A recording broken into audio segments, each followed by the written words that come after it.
All right, let's dive into a classic question, one that sits right at that amazing intersection of science and, well, spectacle, the incredible and seemingly impossible acoustic power of shattering glass.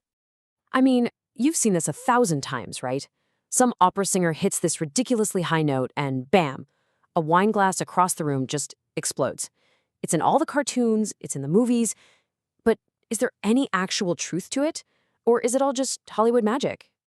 So, let's treat this like a little investigation, shall we? We're going to follow the clues piece by piece and see if we can uncover the real physics behind this famous phenomenon. Let's get into it.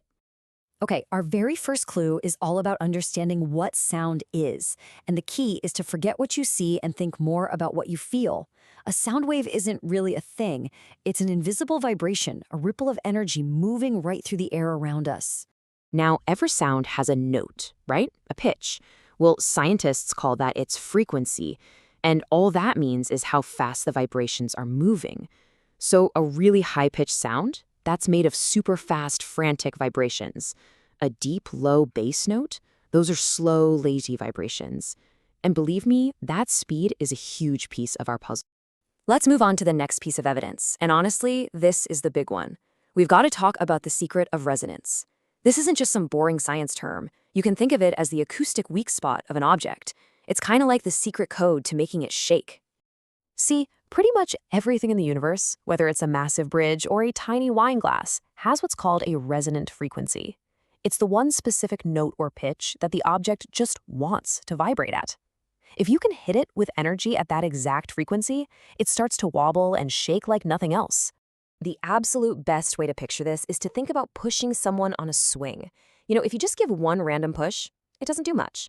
But if you give a little push at the perfect moment, right as the swing comes back to you, and you do it again and again, that energy builds up and the swing goes higher and higher and higher. You are in resonance with that swing. Okay, quick recap. We have our two main clues. We know that sound is just a vibration, and we know that objects have a secret special frequency that makes them vibrate like crazy.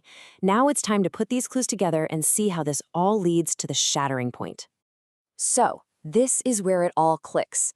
If you can create a sound wave where the vibrations perfectly, and I mean perfectly, match the glass's natural resonant frequency, you're not just making noise anymore. You are now hitting that glass with a series of invisible, perfectly timed pushes, just like we did with the swing. And this is where the real action happens. Any old sound might make the glass vibrate a tiny, harmless little bit, but a resonant sound, that causes the vibrations to stack on top of each other. They amplify. The energy just builds and builds and builds. The glass goes from a tiny wobble to a violent shake. But just hitting the right note isn't going to cut it. You also need serious power. We're talking about volume.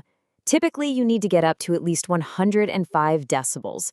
To put that in perspective for you, that is louder than a power lawnmower running right next to your head. You need that much energy to actually do some damage.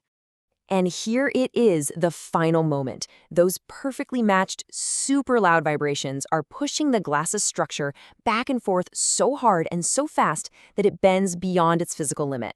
The structure just can't take the stress anymore, and it fails. The glass literally shakes itself apart. So let's get back to the original question. Can sound break glass? Well, the verdict is in, and the myth is confirmed. Mostly. Yes, the physics are 100% real, but as you're about to see, the conditions have to be unbelievably precise. So yeah, it turns out you need a very specific recipe. You have to hit that resonant frequency exactly and hold that note perfectly steady. You need that extreme volume we just talked about, and kind of ironically, you need a really high-quality lead crystal glass because its molecular structure actually resonates way more effectively than cheap glass does. Which brings us right back to our opera singer. Doing this from across a room with just the human voice is next to impossible.